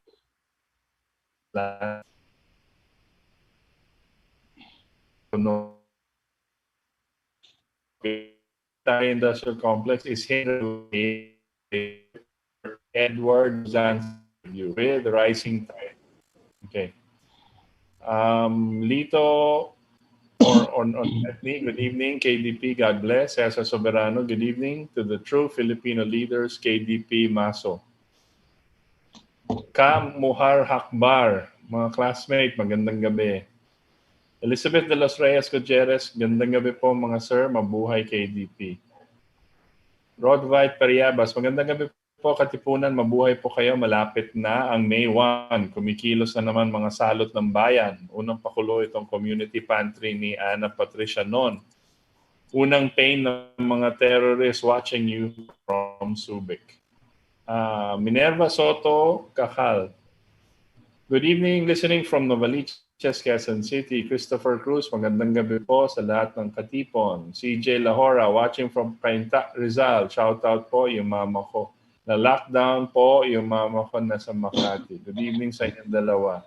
Sana po kunin ni Satana si Duque at Domingo at si Cayetano. Mr. Exit, hello po mga sirs, and the easiest way to the Great Reset is to instill fear among peoples of the world through the virus. Hindi tayo gagamit ng fuel para walang carbon emissions. Hindi tayo gagamit, sila lang at takot nila maubusan sila ng fossil fuels. Gaya ni Rockefeller, ang negosyo ay gasolina. Mayet Fuentes, hi po, watching from UAE, Rain Cloud. Magandang gabi po, Sir Butch and Sir Itos. Roland Salvador, good evening po sa inyo mag-ama. Salamat po sa programa ninyo. Ito ka Butch and ka Itos dahil marami kaming natututunan sa inyo. Ang depopulation at vaccination ang ekonomiya ng bawat bansa bago nila ipatupad ang Great Reset upang sa ganon madali nilang makontrol ang mundo. Miriam Lawyers, good evening Sir Butch and Sir Itos, God bless. William Laguno, gandang gabi po Sir Butch and Itos at sa lahat nandito po. Narito, God bless. Po talagang lahat may sariling kalayaan. Ang bansa natin, bakit kailangan sundin natin na mali naman ang gusto. Zenia Arcilia, good evening Sir Ito, Sir Butch, watching in Hong Kong. Keep safe po and God bless both of you. Joanne Ondoy, hello Sir Butch and Sir Itos. Laban lang tayo lagi. After the Great Reset, the old Roman Empire will rise and it will lead by an Antichrist who will introduce himself and the world peacemaker. He is the religious leader, as disclosed by Brother Soriano. Skeptic Bear, good evening po mga sirs. Nick Borromeo, Sir Butch, Sir Itos, happy weekend and good evening po sa inyo. Evening. John Saril Onyato, good evening Sir Butch, Sir Itos at inyong lahat. Planado nila ito, Sir Butch, itong COVID pandemic, political agenda nila ito para ma-establish ang kanilang one world government. Marxist people ito, may pakanaan ito. Mark Sibulo, gandang gabi po, Nesara and Gesara. Joe Bederio, magandang gabi po, Sir Butch, Sir Itos. Mabuhay po, watching from Taif, KSA. Angelo Soriano, anarchy at chaos ang gusto nila. Gusto ng mga ulupong ng kabals, tinitignan nila kung hanggang saan pasensya mga tao sa ulupong na gobyerno. Jesusa De Castro, thank you po sa programa nyo. Very educated and aware to all of us. Keep safe, God bless to all, especially to my siblings and their families around the world. Filemon De Vera, good evening po mga sir. Always watching every Sunday. Stay safe and healthy. Ernie Ocampo, magandang gabi Sir Butch, Sir Itos Valdes and Prof. Butch Valdes. Mabuhay pa kayo at ang KDP. Mabuhay. Vistad Emma, totoo ba yan? Share, kakasuhan na si Duque. Sana all kasuhan, pati Domingo. Eto, totoo, dalawang matanda, pabagsakin now today, hindi nakalabas na after back ano-anong makuha ni sa labas punta sila market. Yan, paano ginagawa ang WHO bawat bansa? Sa vaccine, ibang bansa, hindi hawak ng WHO. Tahimik sana kumalas ng Pilipinas sa WHO. At eto, DOH, FDA, tapon lahat ng trabahador. Kasabuatan pang loloko ng Pilipino. At sa peaking virus at sa vaccine nakakamatay. Joyce Pachao, sana backed up by gold ulit ang pera natin gaya nung panahon ni Marcos. You want to comment on that? No. Kung magkakaroon po tayo ng isang sistemang World Financial System, kinakailangan po natin pag-usapan sa iba-ibang mga bansa kung anong gugustuhin nilang maging standard, no? Pwedeng gold or pwede naman ibang bagay, no? At pwedeng harap, pero ang importante yung pareho lang ang prinsipyo, no? Tsaka yung sovereign nation states ang importante diyan. Okay, Mel Elizalde, watching from San Pedro, Laguna, mabuhay po kayo. Al Santillan, Infinite Money. Rebecca Bautista, Build Back Better is the slogan. Be ready for economic and humanity collapse. Thor Lightning, good evening po sa Butch. Salamat. Marami po tayong lumalaban sa plano ng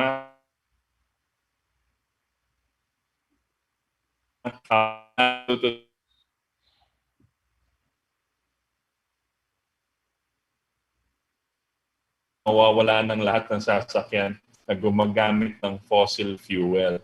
Well, it's in their plans po. That's what they want. Ideally, yun yung gusto nila mangyari sa mundo.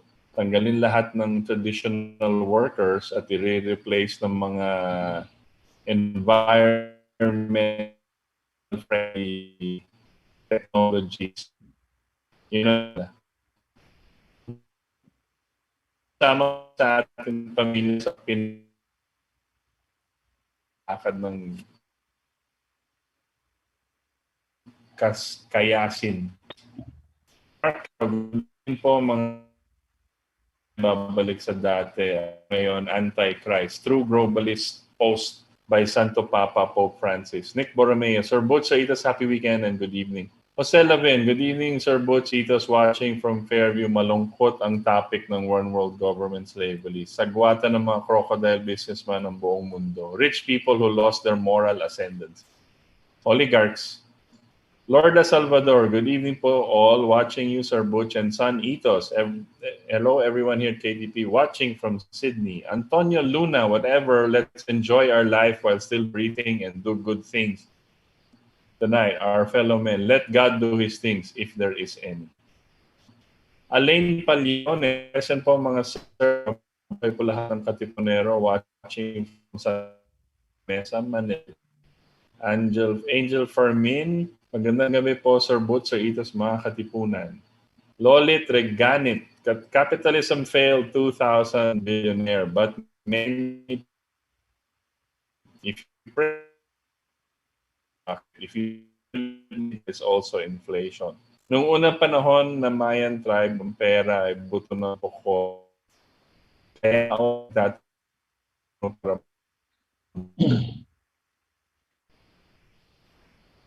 hello po mga ka-bullseye. Augusto Cesar Navalio, you own nothing but be happy. Hindi kasali mga ulol sa kulto dyan. Tayo lang mamayan. Romel Lalo, Klaus Schwab is the socialist believed to be. Malalim po yung history ng taong yan. And as long as more research, we will get actually yung mga heads ng World Economic Forum during World War II. Luis Gerald, this is the reason why sustainable development is technocracy. When I say technocracy, it's an economic system and not a political system. Suggest na punta po tayo sa technocracy. News and Trends ni Patrick Wood. At doon malalaman ko anong nangyayari sa teknolohiya. Itigil na, tigil na ang pagmimina ng langis ngayon na gusto nila talaga. Tignan natin kung susunod sila. Stormy Savvy, Sir Butch, is this climate change part of the agenda of the cabal, just like COVID, para mabawasan ang population? Do you agree cabal is playing God? Yes, of course. Yung climate change, as you can see, they use carbon and so on and so forth, that there should be a decrease in the production of carbon, which is a product or a something that has to do with factories and other industries, practically everything. No?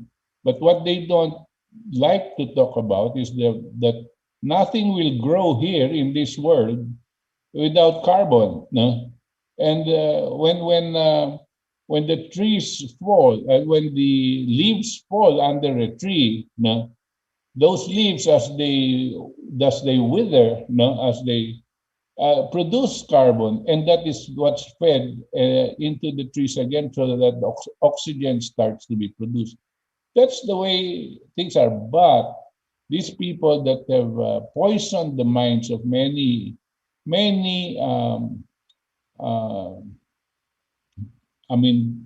people of goodwill, but their minds have been poisoned by saying that carbon is an evil gas or is evil element, no? And that therefore industrialization must be stopped, and countries like us, Philippines, and poorer countries must not be allowed to go industrialization. They cannot stop the big countries for anymore, but the us countries they can still stop. No?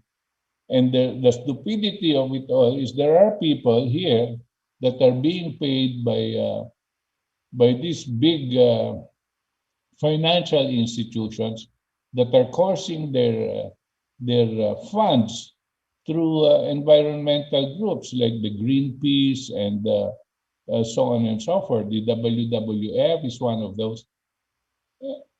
And of course, ang kanilang is anti-development. If you don't develop, there will be more poverty. And if there is more poverty, there is more mortality. If there is more mortality, then that is the objective of these climate change people. No? They are anti-human. No? And it's sad, but malakas ang kanilang funding. They have gone. Alam nyo, there are no limits to the evil of Satan himself. No? This pandemic, these people that have these evil intentions of creating the conditions so that millions of people are dying. No? For sure, it is satanic. No? And we have to realize that. And tayo, I don't want this to turn out to be a religious program, but I have to say, no, that is also one of our strongest, if not the strongest weapon against evil. No? Our belief in our Creator, and belief that we are capable of correcting the damage that is being done. And we are unique creatures. We are not animals. We are not any human cattle. No, we are above that because we are unique creatures. We were created in the image and likeness of God. And what does that mean? When you say image and likeness, it is not our facial or physical nature, but it is our spiritual nature. The two natural parts of God is He is all love and He is all knowledge. And it is those qualities that He has given to every single individual that have been created. The ability to love and the ability to discover truth. We must use this for the good of our fellow men all the time. Because if we abuse this and do wrong to our fellow men, where will we be? That means we rejected Him, and we will be in hell. I still believe in hell. But this is the important thing. These are the qualities that have been given to us when we say we were created in the image and likeness of God. Every single human being, whether he is rich or whether he is poor, he has this tremendous power, the power to love and the power to discover the truth. And together, if he uses that together, it's all the time for the good of his fellow men. Okay, I wanted to add also, ang climate change per se, climate has always been changing forever yan. Since the beginning of the earth, climate always changes. Ang ginagawa nila, binibintang nila sa tao yung climate change, yung things that are happening, kasalanan daw ng tao. But climate change per se, nangyayari talaga yan. But they will use this, they will use science to weaponize it, they will turn it against people. Okay, so, okay, good. Good evening po. Jerry Magbag, good evening mga Katipuneros. Pollux Troy, Rothschild, Rockefeller, Nidert, Bilderberg Group, research silent weapons of quiet war. Dexter Ediong, I think the Great Reset cannot push through because of the resistance of China, Russia, India of this plan, and a lot credit to President Trump was able to divulge their evil action. I agree. Alan Baligkasan, magandang gabi po sa lahat. Nung walang naniniwala sa conspiracy theory, ngayon ang conspiracy theory is already a reality. NWO agenda is now a reality. Oo nga, I agree with you, Alan. Lumalabas na. Hindi na conspiracy tawag dyan eh. Reality na. Lumantad na silang lahat. Darling Delights, you're right what you're saying. We should all demand that all humans need to be treated fairly. Rich gets richer, poor gets poorer. War is a business and there will be a war within the next 3 years with China. We hope not. Jose Oco IV, lahat ng lumalaban sa mga financial cabal na may hawak ng military financial industrial complex ay bumagsak. Example, Marcos, Gaddafi, Saddam, Chavez, Marudo, etc., etc. That's true. Part of it, but you go back in history also, ito yung mga lumalaban sa, in history, pinapatay. So, tama. Teofilio Rosendo, magandang gabi po, Sir Butch at Sir Itos. Napakaganda ng topic nyo. God bless po. Angel Aliporo,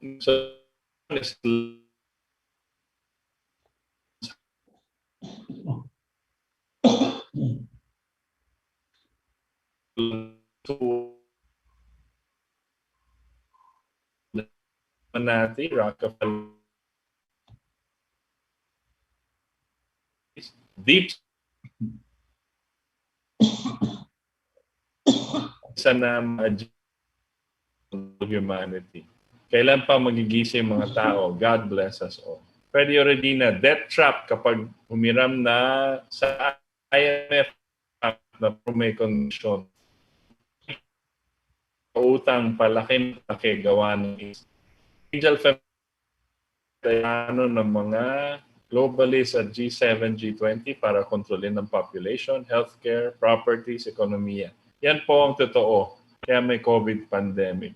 Salamat, Imelda Alejo, salamat ay nakikita ko kayo dito sa YouTube. Right? Reggie Maloyon Avenido, good evening Sir Butch, Charitos. Marisa Buya, watching from Hong Kong. Dami ko po naman natututunan. Salamat po, nagkamali si Pidot sa kinuha financial advisor. Dapat kayo yun, Sir Butch. Glenn Buwan, ang dilemma ay everything is traded, currencies and gold as well as other precious metals. Pwede kayang tanggalin sa lahat ng financial transactions ang currency adjustments. Can you enlighten us on what SWIFT is? Capital SWIFT is in relation to our financial trade and investment system. You want to take that? Ang alam ko po is SWIFT is the international code when you transfer money from bank to bank and from country to country. So each bank in the world has a designated SWIFT code. So that's what they use for international transactions. I don't know about the first part of the question. Chairman, you want to tackle that? Or? I don't.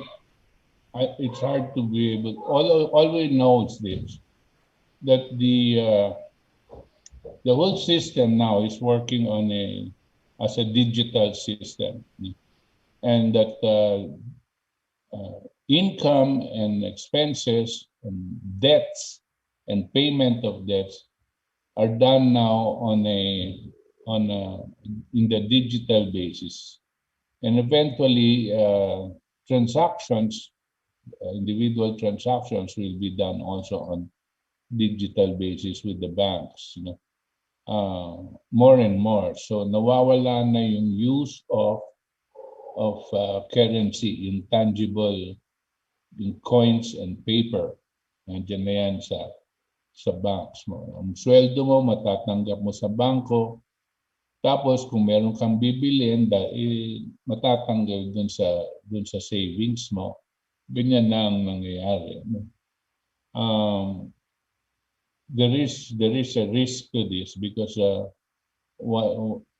there is convenience, of course, in it, but there is also a risk, because that means it's easier to control people and their money. If you control their money, all you have to do is not allow people to withdraw their money because of some reason.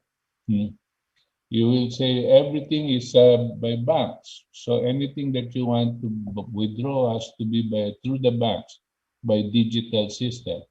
And if your government says all of you will have to take the vaccine, and those that do not take the vaccine will not be able to withdraw their money. So what happens to you? Tayo naman ngayon, we control our currency. We have the money in our hands. Of course, some of it in the banks, but we withdraw and we have it in our hands, and we can survive by doing that. So I just wanted to mention that when it comes to these transactions. Add ko lang dyan, you need to do economic activity, you need to transact, but it's the system that we need to regulate, needs to have the ability to direct their own countries towards a policy and a direction that they want to be able to do without having to face the banks as consequences. Dapat sila nagdidictate kung saan nila gusto dalhin yung ekonomiya nila para sa taong bayan. That's the system we should fight for. Kamuhar Hakbar, magandang gabi po. Marami ako nabasa na conspiracy theory gaya ng mga libro ni Eric San Juan at iba pang world event na lumilitaw na lahat na yan ay lagi mong mabasa sa mga personalidad na member ng Mason. Nagkataon lang ba? No, can't answer. Danilo Dizon, lahat pala ng mga perang umiikot ay backup ng mga ginto. Saan po galing ang mga ginto? Yan yung dati. Ngayon wala na po yung ganyan. It's no longer backed up by gold. It's not the gold reserve system anymore. By gold reserve. Wala na pong ganyan. Noon po yon hanggang 1971. From 1946, 47, all the way up to 1971. Yan po yung sistema. Meron tayong gold reserve standard. Yeah. Pero yung po sanang napakahusay, pero tinanggal po nila. Virgil Touch, money is not evil. The love of money is the root of evil. Mostly rich people and celebrities sold their soul to the devil. Lorda Salvador, very educational po ang topic. Thank you. Bernabe Paita, good evening po, Butch, Kaito. Siguro panahon na emphasize ang spiritual dimension ng mga nangyayari na mga nilalang na kumokontrol sa tao na talagang habol lang ang kaluluwa natin. Na meron tayo ngayon opportunity to make another reality by increasing our vibration and rising to the 4D, 5D. In the spiritual realm, the divine feminine have interfered by raising the planet to 5D. Emma Fermato, good evening, Butch, Itos Valdes. Kung magkaisa siguro tayo at mamulat yung mga makabalik tayo. Kingo Vlog, tambay lang ako. Romeo Cardama, ang Central Bank ng Pilipinas ay ibinenta yan sa panahon ni FVR. Ang Rockefeller family ang may hawak ng Bangko Sentral ng Pilipinas under US Corporation. Ang ginto ni Marcos nakalagak dyan, 400,000 metric ton, 400,000 metric ton. Rog Almazor, good evening mga sirs, mabuhay kayo at mga katipunero ng buong Pilipinas. Wait, just a minute, I have to fix something. Sige. Saan pumunta si Itos? May I go out? Ay naman po muna magtutuloy, sir. Okay.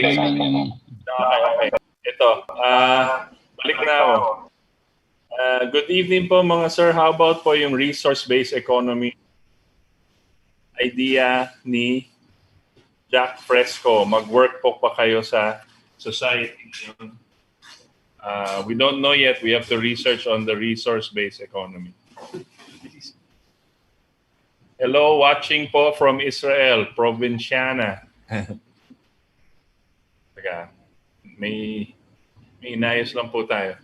Josie Velasquez, magandang gabi po sa inyo lahat, KDP. The globalists wanted to stabilize the one world government until the people are not awakened for their plans.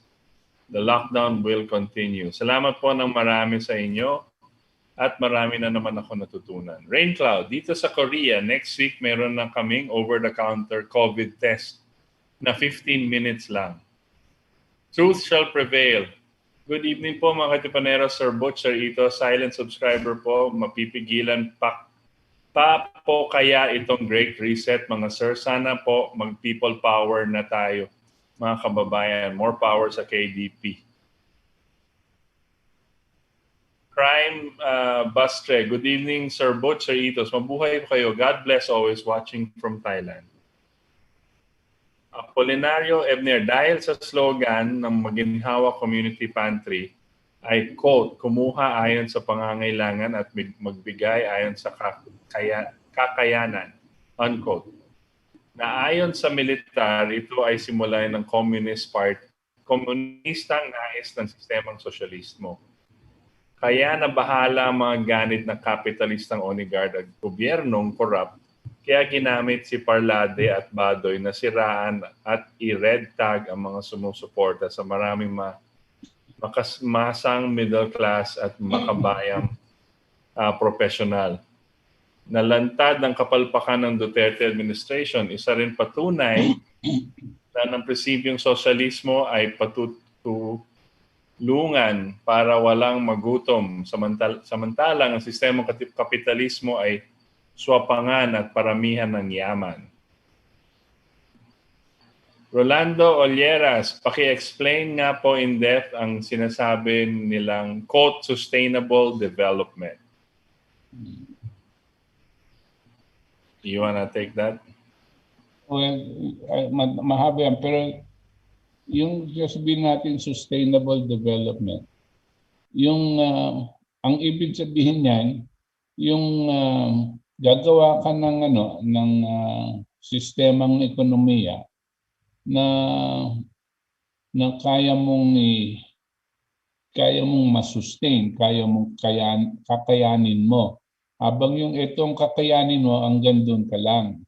Basta ito yung kung tataasan mo yung kakayanin mo, yung tataasan mo din. Pero ito yung konsepto ng sustainable development. At ako po ay hindi po ako sang-ayon din sa ganyang pag-iisip. Sa akin po, hindi yung sustainable development ang importante. Development talaga. At dapat ang ating development program ay nakatutok sa darating na panahon. Let's say, for example, we have a goal every 10 years, 20 years, 30 years, or even 50 years na economic goal, na isang master plan that will bring us from now up to 50 years from now. Yan po ang klaseng vision na importante sa atin. Hindi yung ito lang kaya ko ngayon, so dito lang ako magko-concentrate. Hindi po eh. Dapat nakikita natin yung darating na panahon. Normal po yun sa atin. Meron po tayo, for example, meron kang anak at he is 5 years old. Ang gusto mo sana itong anak mo magiging doktor. No? So ano po ang gagawin mo? Yung anak mo, i-train mo na siya habang bata pa. Tapos ipapa-interest mo siya dito sa mga larangan ng siyensya para doon siya nakatutok. Tapos habang lumalaki siya, bibigyan mo siya ng pagkakataon makapag-aral sa mga eskwelahan na magkakabigay ng engganyo sa kanya para maging isang doktor. These are the things that you have to do. The same thing with the economy. No? You want your people, you want your children, you want your grandchildren to be living in a certain quality of life, and your people also. So you have to plan out your economy on that. And when I say you plan out, kinakailangan ngayon ka palang mag-i-invest sa mga kinakailangan mo sa darating na panahon, which is infrastructure. Hindi, yung infrastructure po, yan pwede natin itayo dahil yan matagalan utang yan no? Ang bayaran dyan, 30 years to pay. Ang interest napakaliit. No? Yan pong sa energy, sa nuclear energy po, kaya natin yan. Yung pong, basta itong pong mga dams, kailangan magtatayo na tayo. Bakit? Para meron, yung energy po, tsaka ang tubig, are the most basic infrastructure na kakailanganin natin. Pero kung gusto natin umuunlad, pag meron kang mahusay na source of energy and water, nandiyan na halos yung kinakailangan mo para makapagpatayo ka ng mga magagandang industriya. Ang mga industriya yung kakailanganin po natin, gawaan ng bakal, gawaan ng gamot, gawaan ng fertilizer, at mga iba pang importante para maalagaan mo yung mga pangangailangan ng tao sa darating na panahon. Maski na tayong gagawa niyan, maski na hindi tayong makikinabang, at least ang naiisip natin, makikinabang ito yung mga darating na henerasyon. I think that has to be the direction of our thinking. Yung yung mga sustainable development, masyadong short term ang kanilang pag-iisip. Yung ito lang ang kaya ko ngayon, wag na akong masyadong lalayo dyan, basta makuha ko yung inflation rate, makuha ko yung gusto kong balance of payments, yung mga ganyan. Yung statistika, pag makuha ko yung statistika, masaya na ako. No? Yun ang medyo hindi ako masyadong sangayon sa ganyan.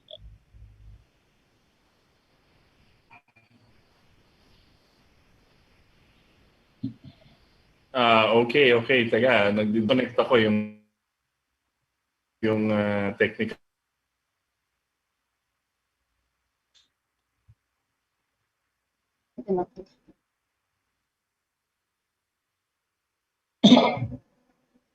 Okay, ang next mo nating text, comment mula kay Christy Ubiala Smod. Thank you, sir, for your intelligent lecture. Lalo naman kay Feg Warin. Good evening po, sir, ito Sir Butch. Proud of you as Filipino for your advocacy. Mabuhay po kayo, mga sir. Hello.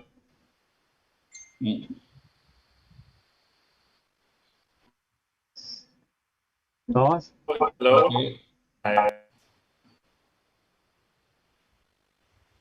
Okay ako, pero unstable na yung internet. Sige, Ver. Babay na tayo. Baka mawala pa tayo. Hindi, si Ben, meron pang babasahin, kaya naman ni Ben. sige. Basta ako. Okay. Okay, mula kay Florentino Duque III. There's no war between US and China. The war is happening right now through vaccines. It is a war against humanity. Mula kay Enrico Magbuhat, about po sa depopulation, ang daming tatamaan, 7 billion people. Pero need lang sabi ng Georgia Guidestone na to to balance the earth ay 500 million lang dapat, kaya be ready tayo. Christina Agustin, government and its leaders can never be trusted. But for now, PRRD will do till our country is fixed. Si Manueles, alam nyo ba na sinabi ni General Patton na we defeated the wrong enemy after defeating Hitler, who was actually fighting the globalist cabal? At sabi ni Luigi Marcandelario, opinion lang sino maganda VP mga Katipunan. Okay. Okay. Hanggang dyan na lang po tayo. Ito po yung katipon na si Butch Valdes at kasama ng ating co-host na si Itos Valdes na magpapaalam. Kami naman po at sundan nyo po kami. I-click nyo po yung like button na nandyan po sa inyo at para magkita-kita tayo ulit dito sa darating na panahon next Sunday. In the meantime, pagdasal po natin ang ating bansa, pagdasal po natin ang ating mga kapamilya na hindi po dadaan sa sakunang hindi ka nais-nais. Maraming salamat po. Ito po yung katipon na si Butch Valdes. We'll see each other on Sunday again.